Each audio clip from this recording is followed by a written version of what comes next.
जीतू पटवारी ने गेहूं खरीद में मध्य प्रदेश के तीसरे नंबर पर खिसकने को लेकर सरकार को घेरा। उन्होंने कहा कि ये बेहद चिंता है कि 80 लाख मीट्रिक टन के लक्ष्य की वजह मध्य प्रदेश में इस बार सिर्फ 48 एलएमटी गेहूं की खरीदी हो सकी है। पटवारी ने कहा कि किसानों की उपेक्षा के लिए नरेंद्र मोदी सरकार को मध्य प्रदेश के किसानों से माफी मांगनी चाहिए।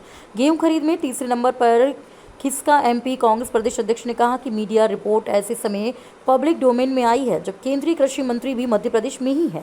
4 साल में पंजाब के साथ गेहूं खरीद में टॉप 2 में रहा मध्य प्रदेश इस साल तीसरे नंबर पर खिसक गया है।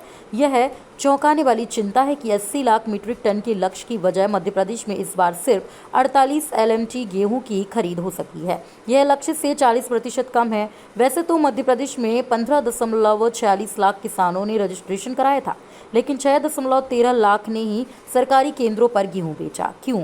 सच्चाई ये है कि बीजेपी सरकार ने गेहूं का समर्थन मूल्य 2700 रुपये प्रति क्विंटल करने का वादा किया तो लाखों रजिस्ट्रेशन हो गए। भाजपा को वोट नहीं देने वाले किसानों को भी उम्मीद थी इस बार भला उनका होगा, लेकिन 125 रुपये बोनस के साथ जब खरीदी मूल्य 2400 रुपये प्रति क्विंटल ही रहा तो नाराज किसान मंडियों में चले गए। किसानों ने इसे बीजेपी की राजनीति, धोखाधड़ी और वोट लूटने की रणनीति माना।